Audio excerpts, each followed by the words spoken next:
everyone! Welcome back again to my channel. So mga kasukay, mga kalingap, isang mapagpalang araw na muli sa atin lahat. So for today's vlog, kompleto na, nakapaglipat na ng mga gamit dito sa bahay nila Beyonce, mga kalingap. At yung pinoproblemang divider dun sa harap ay natanggal na. No, pag-usapan po natin sa video na ito. Pero bago natin simulan yan, huwag niyo po kakalimutan mag-subscribe. Val Santos Matubang, Kalingap Rob at Edna Vlogs. Siyempre, ang inyong lingkod, Gandang Emmy. Sa mga hindi pa po nakapag-subscribe, please subscribe and please hit the notification bell para lagi po kayong updated sa aking mga ina-upload na mga reaction video. So, eto mga kalingap, panoorin po natin ang video na ito.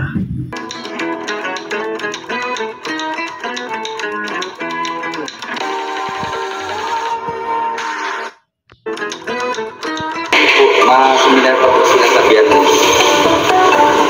Ako seminar pa? Opo, fitness. So, sa palagay mo, mga ilang araw pa kaya? Ito po ay tapos yata ng seminar. Ano na? Kakabitan na. Wow. So, wala nang isang buwan. Sige, para kung sakali ay... may tubig na? Ito ano, itong grip mo, may tubig na? Wala pa po, kakabit na lang. Ay, kakabit pa lang. Okay, ayos. Ito na yan. So, galing doon sa rip wheel. Wala kasi ano sa ano eh, wala kasi ditong nawasa, di ba? Ay, wala. Wala. Wala nawasa dito pa kaya deep wheel dito ang ano. Kung yung inumin tubig, Nabilin na lang po kami mineral. yun, mineral water. Mabuti at nandito ka. So, mabuti at sa Biyernes, magsiseminar na. Biyernes daw. Para tuloy na ang ribbon cutting. Naabala ano. So ito, okay na. Mga lumisa. Ano nga eh, yan sa taas.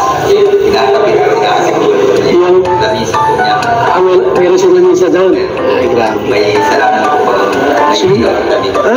So yung mga ibang gamit mo, yung refrigerator, Ay, nandun pa po sa bag. dadalhin dito yun. Dadalhin po. So yung mga washing machine, ano. So ayos. Sabahan po natin yung ano, yung blessing, house blessing.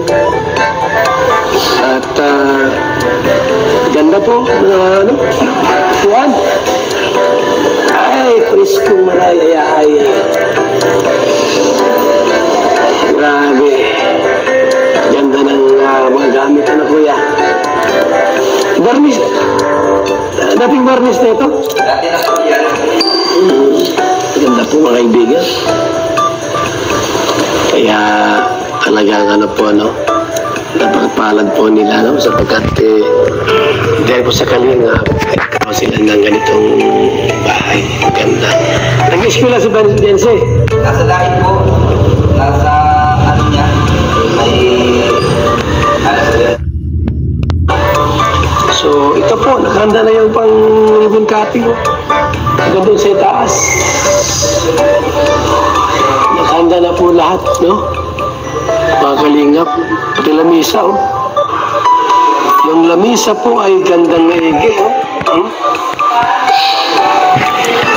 Pero sa itaas po, mga kaibigan. Let's go upstairs. Ganda po. Wow. Grabe. Ganda. Super. Ate, inayos niya yung ano yung Beyonce. Yung room nyo, sa baba kayo. Yung sa kabila, mga anak mo rin. Ay, ganda. Talaga. Ganda naman ito. Dalawa ang ano niya. Yayamanin talaga, ano? May salamin ito. Grabe, ganda. Ito ang room niya. Wala siya kasama dyan. Solo. Galing. Nag-isa, tapos may internet kayo. Galing, ano? Mga kasukay, mga kalingap, no? unti-unti na po silang naglipat ng mga gamit, no? Ditong sila Beyonce. Napanood natin siyempre dun sa vlog din ni Dr. Lab na naglipat na, no? Tumulong si Dr. Lab para mailipat yung mga gamit. At siyempre, yung pagbisita din nila Kuya Bal dyan, ayun nga, nasabi dyan ng tatay ni Beyonce na Friday is magsi-seminar na. So, Sabado na ngayon. So, kahapon, no, isang araw, linggo na pala ngayon, mga kalingap, sorry. So, nung isang araw is nakapag-seminar na yung mama ni Beyonce, no, mga kalingap. At ini-expect natin lahat na na-announce na din ni Kuya Bal na by Saturday is ribbon cutting na ng bahay. Uy, grabe, dami nag-aabang po, no, mga kalingap. Siyempre, tayong mga viewer ay nakaabang, nakatingin. Tinitingnan natin siyempre yung napakagandang bahay nila Beyonce, yung mga gamit nandoon na. Nakita natin doon sa sala. Maganda yung upuan, no, mga kalingap. Alagyan lang daw po yun ng foam at saka mga pillow. Yung mga trophy pillow, lalagyan yun. At saka ito pa, alam natin, kahit ako napansin ko din po yung divider, no. So, sabi nga dyan sabi ni Dr. Lab, yung divider is tinanggal na pinag-aawayan na divider. Bakit daw doon nakalagay sa may hagdan? Hindi nakikita yung hagdan. Dapat pag ano mo pa lang, tanaw mo yung hagdan. Kasi maganda po yung view kapag kita yung hagdan pagpasok dun sa loob ng bahay nila Beyonce, mga kalingap. Kaya, ayan, natanggal na po yung pinag-aawayang divider dun sa harap na iniharang doon ay natanggal na po. At yung nakita nyo, yung table na may bulaklak, nandito na rin sa gilid, malapit sa may bintana. So, mas pagagandahin pa nila yan. At yung upuan doon sa dining table ay nandun pala, may mahaba siyang upuan doon na pwedeng upuan ng 3 tao. Tapos, yung upuan na, di ba, napansin din natin bakit kulang. Yung pala, mayroong upuan doon na mahaba, no? Hindi natin nakita noon sa vlog dati ni Kalingap Rob. So, ayan, nakita natin doon na meron ngang mahabang upuan, mga kalingap. Kaya, natutuwa tayo na talagang kompleto na dun sa kwarto ni Beyonce. May mga meron na siyang cabinet na paglalagyan ng mga damit niya.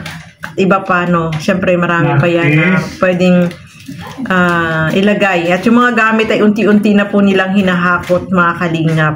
Kasi marami din gamit sila, no, especially kay Beyonce. Ang dami pong mga ibinigay ng mga sponsor sa kanya, yung mga padala ng mga gamit.